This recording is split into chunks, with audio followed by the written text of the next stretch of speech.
Hello, BookTube, and welcome back to People April, otherwise known, at least on this one channel, as People. This was created by Roz at Scally Handling About the Books and Elizabeth at Bookends and Books. This is a BookTube event designed to celebrate life writing, autobiographies, memoirs, lying memoirs, in other words, 21st century memoirs, and full dress biographies of one kind or another, which I love. They're my favorite kind of writing. I think they are the easy candidate for the kind of writing that brings history most vividly alive. Uh, I read a lot of biographies anyway. I'm always deeply involved in the new release biographies of any season.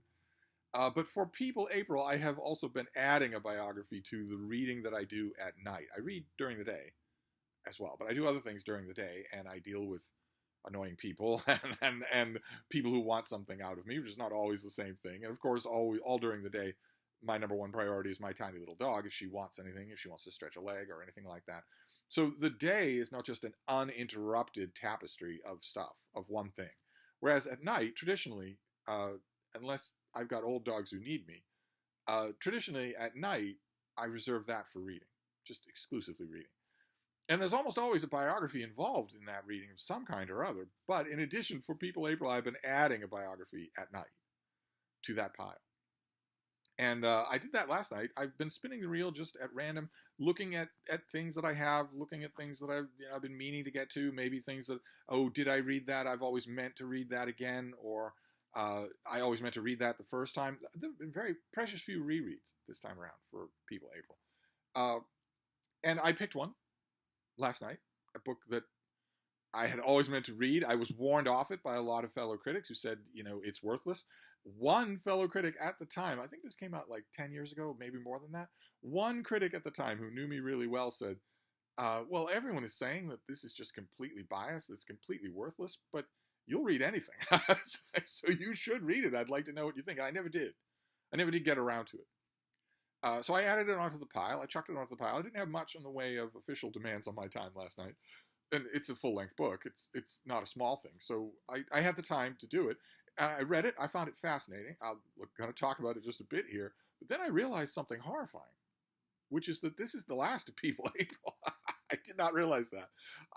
April feels like it just started, but April is actually over. This is the last day of the month. So People April ends now. I'm going to keep reading biographies. I doubt I'll read one a day. I've lost track of how many of you have emailed me in the course of People April saying, I know that People April is going to end next week or 2 weeks from now or whenever you emailed me. But could you please keep going? Could you please keep doing a biography every day? I don't think anybody on BookTube wants to see that. But the event is ending. I had a blast. I can't speak for Roz and Elizabeth, but I had a blast talking about biographies all month long. What fun! All not just the subject, the specific books themselves, but all the different issues involved in biography that I love to talk about. And boy, oh boy, the book I read last night raises a lot of those issues. This is The Life and Times of the Shah by Reza Ahami. This is about the Shah of Iran, which I'm not going to need to specify, Shah Pahlavi to any of you of a certain age because you will remember him. He was the last Shah of Iran, the last absolute ruler of the country, ruled for a long time, and was a notorious figure. And he got sick, and he was deposed, and a much, much worse reality took over. I don't think there's anyone who would disagree with that except Islamic fundamentalists. A much worse reality took over. The Khomeini revolution took over the country. Your country will always suffer if religious zealots take over. That will never be for the good of your day-to-day life. Never. That will never be for the day-to-day good of your life. Your life will always degenerate from that point on, no matter what the religion is. If religious zealots take over, your life will get much worse, and it did. This book, this is a study of the Shah, his life, his precarious boyhood, his precocious genius, his athletic ability, his artistic ability, his sensitivity, and all-around general good guyedness, and also his rise to power, and then his time in office for decades.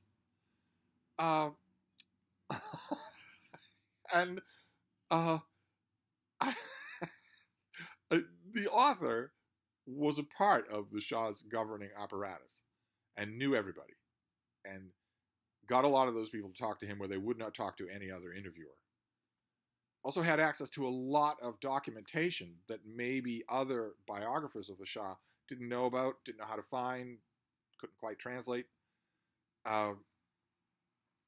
This author was there in the room.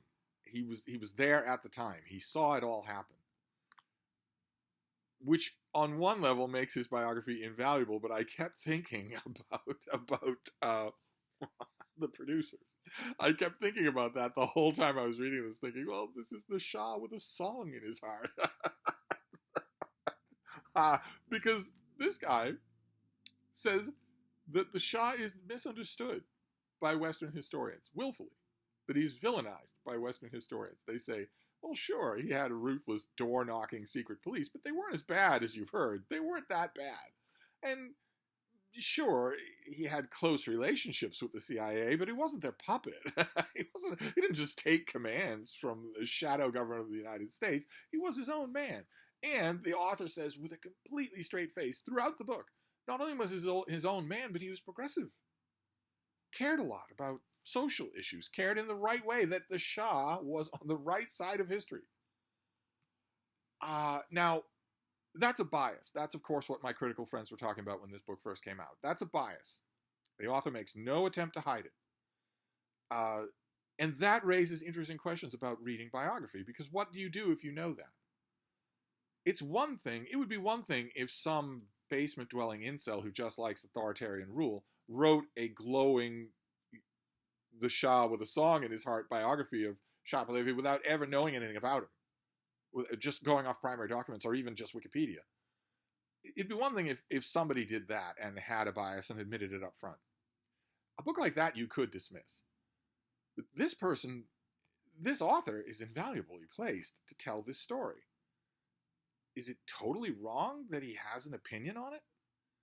Have we really become so obsessed with the idea of historical objectivity that was bequeathed to us by the Germans in the 19th century that we automatically say, well, if you knew anything about the subject firsthand, your account is worthless?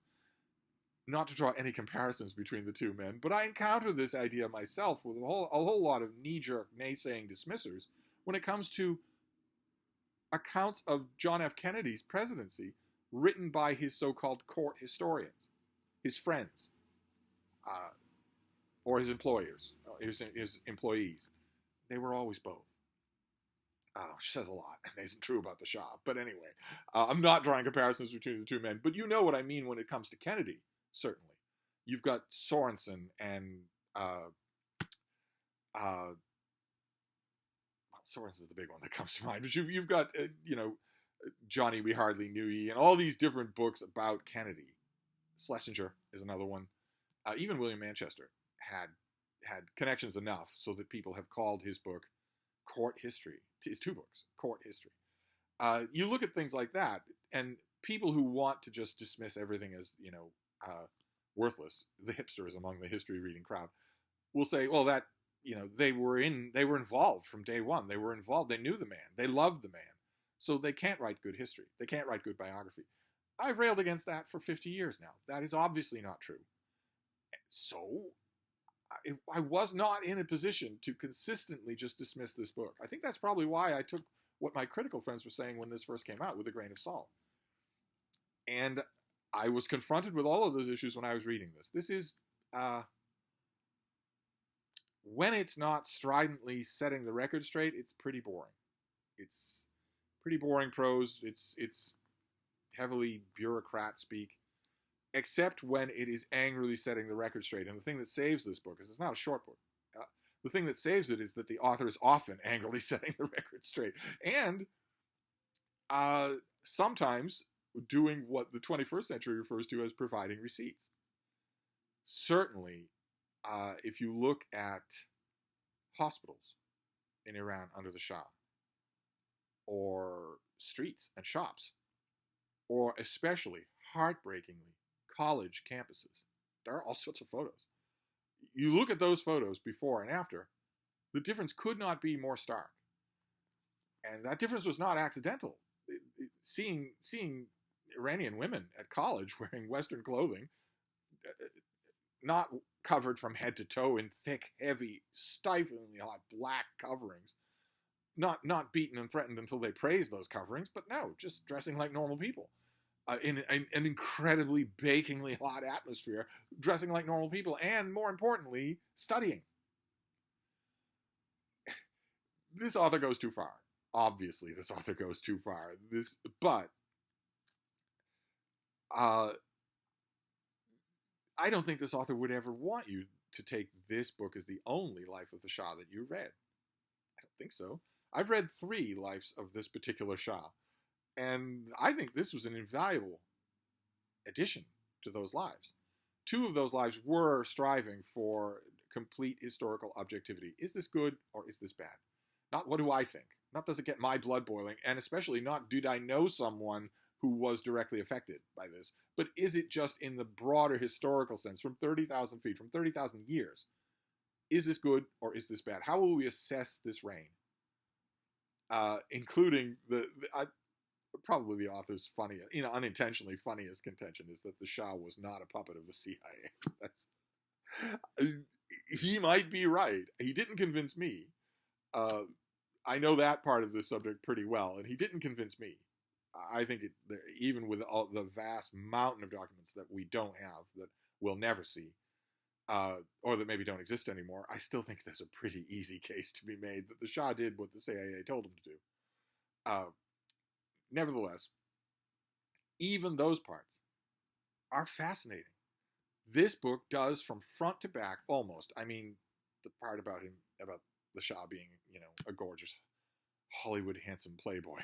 So we'd allow a little hero worship to creep in here and there. But the bulk of the book is about the stuff that matters, about the historical stuff. The beginning of anybody famous's life, I don't really want to read about it. Shunt it into a footnote or get it over with in your introduction, but then go right on to when they win their first election. I hate it when authors don't do that. But once you get to the meat of the matter, once you get to the Shah's reign, this is incredibly fascinating and does exactly what I like biographies to do, which is take a settled case, in this case that the Shah was a more or less ruthless dictator, who was in the pocket of the United States, which used him as a useful puppet in the region until he was no longer useful or until popular forces swept him aside. That is the common view. Take that common view and tilt against it as hard as you can. Nobody's in a better position to do that than this author. And he scores some palpable hits. I love it when histories, but especially biographies, do that. I love it.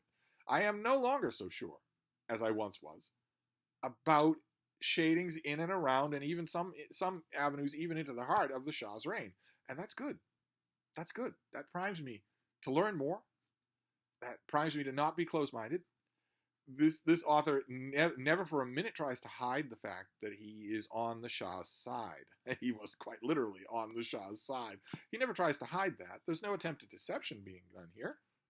Instead, this is just a thorough working over of the facts. You say that he was a repressive tyrant. I am going to trot out for you now in 4 consecutive chapters things that he did. I'm going to prove to you with documents that he did them. I'm going to interview people who benefited from him doing those things. And then I'm going to ask you, are these the acts of a repressive tyrant? And if they aren't, well, then the ball's in my court.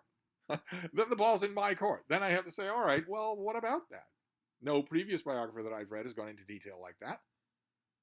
Seems that it's verifiably true. What about it then?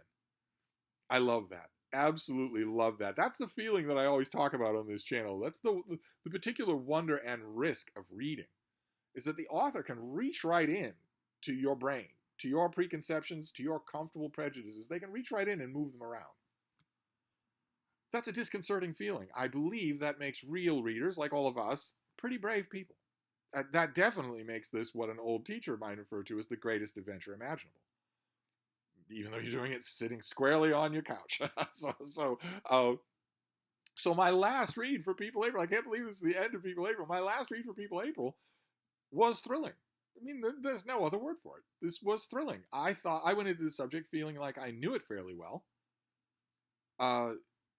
and knew where I stood on it. And I learned a lot.